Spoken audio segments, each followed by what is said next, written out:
King Alaric ruled the kingdom of Eloria. He was a kind and just ruler. His people loved him dearly. Alaric believed in fairness and compassion. He treated everyone equally. Alaric listened to his people's concerns. He helped those in need. He always put his kingdom first. Alaric was a true leader. He ruled with wisdom and love. Eloria thrived under Alaric's rule. The land was fertile. The people were happy. Beyond Eloria's borders lay Arithor. Arithor was a kingdom shrouded in fear. King Lorien ruled with an iron fist. Lorien was a cruel king. He cared only for power and wealth. He taxed his people heavily. Dissent was met with harsh punishment. The people of Arithor lived in fear of their king. One day, a messenger arrived from Arithor. He carried a scroll bearing Lorien's seal. King Lorien proposed a union between Eloria and Arithor. He suggested a marriage between himself and Alaric's only daughter, Princess Lyra. Alaric listened carefully to the proposal. He knew of Lorien's cruelty. He worried for his daughter and his people. A union with Arithor could bring peace, but at what cost? Alaric needed time to consider. That night, a young woman secretly sought an audience with Alaric. Her name was Elia, and she was a servant from Arithor. Elia had travelled for days, risking her life to reach Eloria. She brought a desperate plea from the people of Arithor. Elia spoke of Lorien's cruelty. She told of their suffering and their desperate hope for change. She begged Alaric to save them from Lorien's tyranny. She believed only Alaric had the power to do so. Section 5.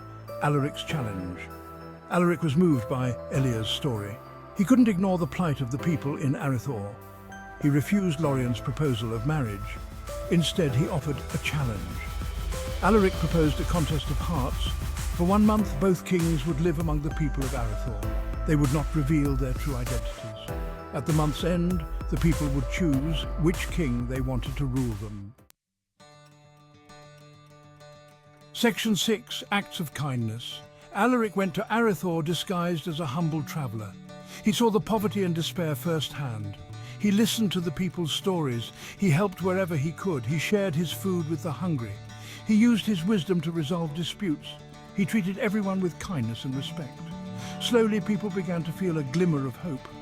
They had never known such compassion from their ruler.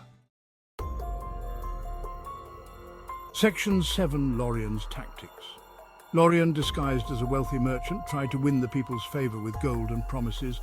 He organised lavish feasts and offered gifts. But the people saw through his facade. They sensed his insincerity. Lorien grew increasingly frustrated. He resorted to threats and intimidation. He reminded them of his power. He vowed to punish those who defied him. His actions only solidified the people's distrust and fear. Section 8. The Power of Compassion. At the month's end, the people gathered in the town square.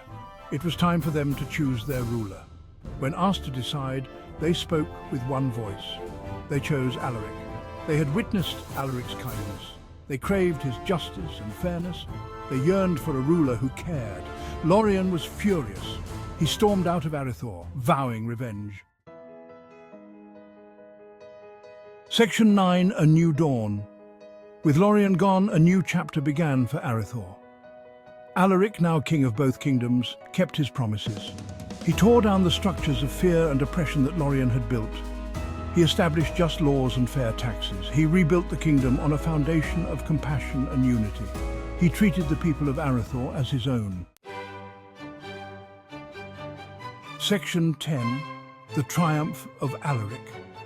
The tale of Alaric's triumph spread far and wide. It became a legend, a testament to the power of kindness. Alaric had proven that love and compassion were mightier than cruelty and greed. He had united two kingdoms not through force, but through understanding and empathy. Alaric's reign ushered in an era of peace and prosperity.